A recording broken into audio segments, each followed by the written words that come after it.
गत कक्षा में बेटा अपने अलाउद्दीन खिलजी की विदेश नीति के बारे में चर्चा कर रहे थे और विदेश नीति के बारे में मैंने आपको ये बात बता दी थी कि अलाउद्दीन खिलजी की विदेश नीति में उसकी विजयों को सम्मिलित किया जाता है और उसकी विजय उत्तरी भारत और दक्षिण भारत की थी। इन दोनों विजयों में आपको ये भी अंतर बता दिया था कि उत्तरी भारत पर विजय प्राप्त करके उन्हें वो प्रत्यक्ष नियंत्रण में लेना चाहते थे, जबकि दक्षिण भारत की उसकी विदेश नीति इससे पृथक थी। दक्षिणी भारत राजाओं को वह परास्त करके अपनी अधीनता स्वीकार करवाना चाहते थे और उसके बाद उसके ऊपर परोक्ष रूप से नियंत्रण स्थापित करना चाहते थे। जहां उत्तरी भारत पर वह अपना प्रत्यक्ष नियंत्रण स्थापित करना चाहते थे, वहीं दक्षिणी भारत पर वह अपना परोक्ष नियंत्रण स्थापित करना चाहते थे। गत कक्षा में मैंने आपको दो विजयों के बारे में बताया था बड़ा, एक गुजरात विजय और दूसरी विजय रणथंबोर विजय। आज हम तीसरी विजय उसकी चित्तौड़ विजय पर बात करेंगे। चित्तौड़ उस समय बड़ा उत्तरी भारत का प्रमुख दुर्ग था। अलाउद्दीन खिलजी महत्वाकांक्षी था और चित्तौड़ के दुर्ग पर अपना अधिकार करना चाहता था। जो महत्वाकांक्षी और साम्राज्यवादी शासक होगा जिसकी महत्वाकांक्षाएं सीमित नहीं होंगी, उसका दूसरे राज्य के साथ टकराव अवश्य होगा और यही स्थिति चित्तौड़ के साथ थी। उत्तरी भारत का प्रमुख दुर्ग होना, अलाउद्दीन खिलजी का महत्वाकांक्षी और साम्राज्यवादी होना एक किंवदंती और एक गौण कारण भी माना जाता है। उस समय कहा जाता है कि चित्तौड़ के शासक राणा रतन सिंह की रानी पद्मिनी अति सुंदरी थी। अलाउद्दीन खिलजी उसको भी प्राप्त करना चाहता था। यह युद्ध का ये एकमात्र गौण कारण था, न कि मुख्य कारण था। मुख्य कारण तो अलाउद्दीन खिलजी का महत्वाकांक्षी और साम्राज्यवादी ही होना था। पद्मिनी की कथा का कथानक केवल मलिक मोहम्मद जायसी की पद्मावत में ही मिलता है, अन्य ग्रंथों में नहीं मिलता और कहते हैं कि यह ग्रंथ बहुत बाद में लिखा गया था। उसके बारे में किंवदंती आती है कि अलाउद्दीन खिलजी रानी को प्राप्त करना चाहता था, तो उसने सुल्तान ने सम्राट के पास या राजा के पास एक फरमान भेजा कि रानी पद्मिनी को हमें दे दिया जाए, तो उन्होंने इनकार कर दिया। फिर उन्होंने अपनी इच्छा व्यक्त की कि मुझे दर्पण में दिखा दिया जाए। दर्पण में दिखाया गया तो अलाउद्दीन खिलजी उसकी सुंदरता से प्रभावित हो जाता है और उसे प्राप्त करना चाहता है, जबकि रतन सिंह ऐसा होने नहीं देते हैं। परिणाम स्वरूप दोनों के मध्य युद्ध हो जाता है। इस युद्ध में ध्यान रखना, कई बार ये पूछ देता है कि वह कौन सा इतिहासकार था जिसने चित्तौड़ के युद्ध का आंखों देखा हाल प्रस्तुत किया था। वह था अमीर खुसरो। यहां पहली बात तो उसमें चित्तौड़ का शासक राणा रतन सिंह था, आक्रमणकारी अलाउद्दीन खिलजी था और इस समय उन्होंने सेना के अभियान का नेतृत्व भी स्वयं किया था और अमीर खुसरो ने इस युद्ध का आंखों देखा हाल प्रस्तुत किया था। कहते हैं कि अलाउद्दीन खिलजी ने राणा रतन सिंह को गिरफ्तार कर लिया था और उसके दो प्रमुख योद्धा थे, गोरा और बादल। कहते हैं गोरा और बादल ने पद्मिनी का रूप बना करके वो पालकी में उन्होंने सुल्तान से मिलने की इच्छा व्यक्त की और जब वो गए तो अपने राजन को उससे मुक्त करवा लिया और परिणाम ये हुआ दोनों के मध्य युद्ध शुरू हो गया। इस युद्ध में अलाउद्दीन खिलजी के सामने राणा रतन सिंह और उनके दोनों प्रमुख योद्धा रणक्षेत्र में मारे गए। उनके मरने के पश्चात पद्मिनी ने जौहर व्रत कर लिया और ये चित्तौड़ का पहला जोर था और अलाउद्दीन खिलजी चित्तौड़ पर आक्रमण करने वाला पहला मुस्लिम शासक था। लेकिन यहाँ जिस प्रकार मैंने आपको रणथंबोर में बताई थी कि बड़ा रणथंबोर का जोहर था, वो राजस्थान का पहला जोहर था 1301 ईस्वी में रानी रंगदेवी के नेतृत्व में हुआ था। वहीं चित्तौड़ का प्रथम जोहर 1303 ईस्वी में रानी पद्मिनी के नेतृत्व में होता है और रानी पद्मिनी के नेतृत्व में जो जोहर होता है उसे राजस्थान का सबसे पवित्र जोहर कहा जाता है। अब आपसे एक बड़ा यक्ष प्रश्न किया जाए कि जब चित्तौड़ के ऊपर अलाउद्दीन खिलजी ने आक्रमण किया और वहां विजय के पश्चात रानी पद्मिनी ने वीरांगनाओं के साथ जोहर कर लिया और चित्तौड़ के उस जोहर को राजस्थान का सबसे पवित्र जोहर क्यों कहा जाता है? आपको एक छोटी सी बात याद रखना है, वहां रानी की अस्मिता को अलाउद्दीन खिलजी के द्वारा चुनौती दी गई और चुनौती के पश्चात भी वो रानी को प्राप्त नहीं कर पाया। रानी ने अपनी आबरू की रक्षा, अपने सतीत्व की रक्षा के लिए जौहर व्रत कर लिया था। इसलिए चित्तौड़ के प्रथम जौहर को राजस्थान का सबसे पवित्र जौहर कहा जाता है। चित्तौड़ विजय के पश्चात अलाउद्दीन खिलजी ने चित्तौड़ का नाम परिवर्तित करके खिजराबाद रख दिया गया था और खिजराबाद रखने के पश्चात वहां का प्रशासक अपने बड़े बेटे खिजर खां को नियुक्त कर दिया।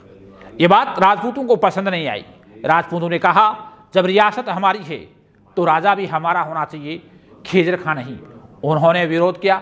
परिणाम स्वरूप अलाउद्दीन खिलजी ने खिजर खां को वहां से हटा करके चौहानों की सोनग्रा शाखा के एक युवराज मालदेव सोनग्रा को वहां का राजकुमार नियुक्त कर दिया। ये बात भी चित्तौड़ के सिसोदियाओं को पसंद नहीं आई। उन्होंने फिर कहा, रियासत हमारी है और चौहान यहाँ के राजकुमार होने वाले कौन हैं। उन्होंने धीरे धीरे उनका भी विरोध किया। परिणाम स्वरूप 1336 में सिसोदा के हमीर सिसोदा ने इस पर अधिकार कर लिया और यहाँ पर फिर से स्वतंत्र राजवंश की स्थापना की, जो स्वतंत्र भारत तक चलता रहा। यहाँ छोटी छोटी बातें, चित्तौड़ विजय कब की? 1303 ईस्वी में। उसमें चित्तौड़ का शासक कौन था? राणा रतन सिंह। आक्रमणकारी कौन थे? अलाउद्दीन खिलजी। इस युद्ध के प्रत्यक्षदर्शी इतिहासकार कौन थे? आमिर खुसरो। कौन से दो योद्धा रण क्षेत्र में मारे गए? गोरा और बादल। कौन सा जौहर हुआ? चित्तौड़ का प्रथम जौहर। इसे क्या कहा जाता है? राजस्थान का सबसे पवित्र जौहर। क्यों कहा जाता है? रानी की अस्मिता को चुनौती दी जाती है, उसके बाद भी सुल्तान रानी को प्राप्त करने में असफल होते हैं और परिणाम स्वरूप इसे राजस्थान का सबसे पवित्र जौहर कहा जाता है। विजय के पश्चात चित्तौड़ का नाम परिवर्तित किया जाता है, खिजराबाद कर दिया जाता है और वहाँ का प्रशासक अलाउद्दीन खिलजी के बेटे खिजर खां को नियुक्त कर दिया जाता है। अब बड़ा मालवा विजय। मालवा पर विजय 1305 ईस्वी में की जाती है। उस समय मालवा का शासक महलक देव होता है। उस समय वहाँ का शासक बेटा महलक देव होता है और दूसरा उसका सेनापति है हरनंद कोका। हरनंद कोका, जो इतिहास में कोका प्रधान के नाम से भी प्रसिद्ध है।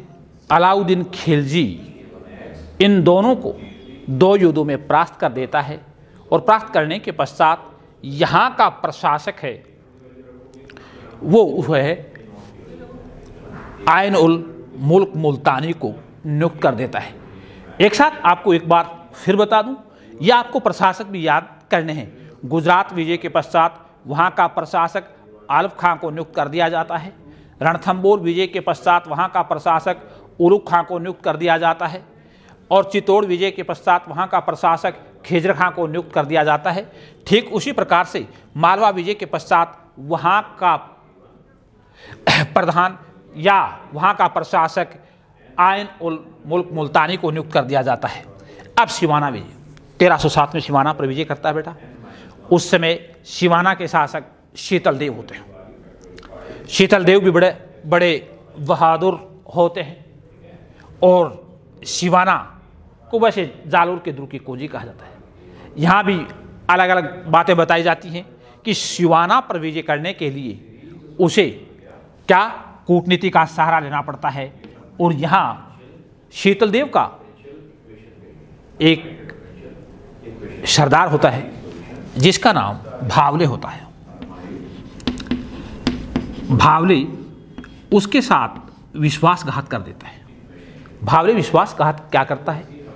सिवाना के दुर्ग में एकमात्र पेयजल स्रोत होता है और उस पेयजल स्रोत में वह गाय के रक्त का विलय कर देता है और उसके सैनिक उस पेयजल स्रोत से उस पीने के पानी को पीने से मना कर देते हैं और उसके बाद वो बहादुरी से लड़ते हैं। उस समय आमिर खुसरो युद्ध का प्रत्यक्षदर्शी होता है और वो युद्ध का इतने सुंदर तरीके से चित्रण करता है। वो कहता है कि ये राजपूत गजब के बहादुर हैं, इनके सर के टुकड़े टुकड़े होते रहे और फिर भी ये लड़ते रहे। कई बार पूछ लेता है कि यहाँ कि उक्त कथन किसका है? ये राजपूत गजब के बहादुर हैं, इनके सर के टुकड़े टुकड़े होते रहे और फिर भी ये लड़ते रहे। उक्त कथन किसका? आमिर खुसरो का। और किस युद्ध के समय कहा था? सिवाना के युद्ध के समय।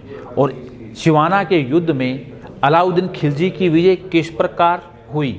क्या शीतलदेव के सेनापति भावदेव द्वारा विश्वासघात करने के कारण हुई? और सिवाना युद्ध के पश्चात वहाँ का प्रशासक कमालुद्दीन गुर्क को नियुक्त कर दिया जाता है। कमालुद्दीन गुर्क को नियुक्त कर दिया जाता है। उसके बाद उत्तरी भारत में बड़ा उसकी जालोर विजय होती है। उत्तरी भारत में जालोर विजय उसकी अंतिम विजय होती है। इस समय जालोर के शासक बड़ा काहनड़ देव होते हैं और विजय उसके कारण वही उसमें होती है। काहनड़ देव इसमें यहाँ के शासक होते हैं। उसका बेटा वीरमदेव होता है और वीरमदेव का अलाउद्दीन खिलजी की पुत्री फिरोजा से प्रेम हो जाता है। परिणाम स्वरूप दोनों के मध्य विवाह हो जाते हैं और दोनों ही शासक उनके प्रेम से नाखुश हैं और जालोर पर विजय करने के लिए भी अलाउद्दीन खिलजी को अथक प्रयास करना पड़ता है। और यहाँ भी एक घटना घटित हो जाती है। क्या होती है? यह आपको इतिहास में याद रखना है बेटा कि राजस्थान के वह कौन कौन से राजपूत योद्धा थे जिन्होंने अपने शासकों के साथ विश्वासघात किया था। यहाँ आपको रणथंबोर के बाद क्या रणथंबोर में रणमल और रतिपाल हमीर के साथ विश्वासघात करते हैं। सिवाना में भावले शीतलदेव के साथ विश्वासघात करते हैं। जालोर में बीकादैया काहनड़देव के साथ विश्वासघात करते हैं। यहाँ विश्वासघात क्या करते हैं? बीकादैया सुल्तान को दुर्ग का गोपनीय मार्ग बता देता है, जिसके परिणाम स्वरूप अलाउद्दीन खिलजी जालोर के दुर्ग पर विजय प्राप्त कर लेता है। ये उसकी उत्तरी भारत की विजय थी, जिसके ऊपर उसने विजय प्राप्त करके इस विजयों के द्वारा जिन प्रदेशों पर विजय प्राप्त की थी उन प्रदेशों के ऊपर उसने अपना प्रत्यक्ष नियंत्रण स्थापित कर लिया था। यहाँ आपको याद क्या करना है कि उस समय शासक कौन थे, आक्रमणकारी शासक कौन था, आक्रमण का कारण क्या था और आक्रमण के पश्चात वहाँ का प्रशासक किसे नियुक्त किया गया था और वह कौन कौन से राजपूत सरदार थे जिन्होंने अपने स्वामियों के साथ विश्वासघात किया था। ये आपको अलग अलग युगम बना करके आपको अलग अलग तरीके से इन प्रश्नों को याद करना है। ये थी उत्तरी भारत की विजय और अगली क्लास में हम उसकी विदेश नीति के दूसरे पार्ट दक्षिण भारत की विजय पर आपके साथ में चर्चा करूंगा। उत्तरी भारत की विजय का जो उसका उद्देश्य था कि इन प्रदेशों के ऊपर प्रत्यक्ष नियंत्रण स्थापित करना था और वहीं दक्षिण भारत विजय का उसका प्रमुख उद्देश्य परोक्ष रूप से उनके ऊपर नियंत्रण स्थापित करता था। शेष चर्चा आपके साथ अगली कक्षा में की जाएगी। शुक्रिया, धन्यवाद।